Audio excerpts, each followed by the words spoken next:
Hello guys, welcome back. We're going to look at an example from the textbook. This one's on page 522. Page 522. Alrighty, so we have Franco Inc. They produce dental office examination chairs. Franco has the capacity to produce 5,000 chairs per year and currently is producing 4,000. So that little statement right there tells you that they already have excess capacity.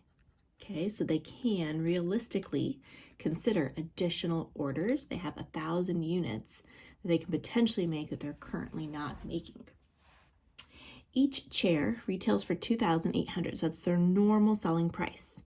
The costs to produce a single chair, DM 750, DL 600, variable overhead 3, fixed overhead is 1.35 million, and those fixed costs are met by selling the first 3,000 chairs, meaning the fixed costs are covered by selling the first 3,000 chairs. Franco has received a special order from a company to buy 800 chairs. So within that excess capacity, so it doesn't require us to buy any new equipment or anything like that, should Franco accept the special order? All right, so we know that we need to consider relevant revenue and relevant costs. You guys see that? Ooh. Relevant revenue and relevant costs. All right, so here's our analysis. Sorry about my printer. Now the format that I use is slightly different from the book, but you know what's nice is there is no set format. This is just a working paper calculation that's meant to help management. So however management gets that information the best, awesome. So feel free to use whatever form works for you, as long as you get the right answer. All right, so revenue. So you can do this a couple different ways. We could either show the total revenue or we could show it per unit. So if you wanted to, you could do 1,800 times 800 chairs to find the total revenue. I'm going to solve for it on a per unit. It's just going to mean less math, which makes me happy. And still, if my figure is 0 or greater, we know to accept. All right, so analysis, I'll say per unit. So per unit, they're offering us 1,800 for sales price. So the revenue from this one customer would be $1,800 per unit. Consider your costs, only the relevant costs. Relevant costs are always your variable costs. So DM, DL, and variable MO.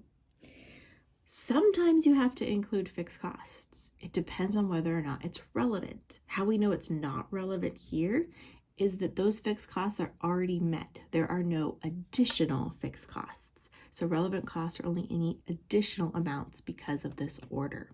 So if you want, I'll go ahead and put fixed MO and then put a 0. So you remember that we checked for it and it was not relevant for this example. Not relevant for this case. Okay, because sometimes it is, so I don't want you to think it's always not relevant. We never include fixed MO. No, you might if it said, in order to accept the special order, a company had to buy new equipment of, 1.5 million, or had it to incur additional supervisor salary of 60,000, right? So any additional fixed costs are relevant. All right, DM 750. Direct labor, 600, and variable MO. Okay, so this gives us what's called incremental net income. All right, so subtract all your costs from your revenue. You're gonna get $150. Okay, so if greater than or equal to 0, we said we accept.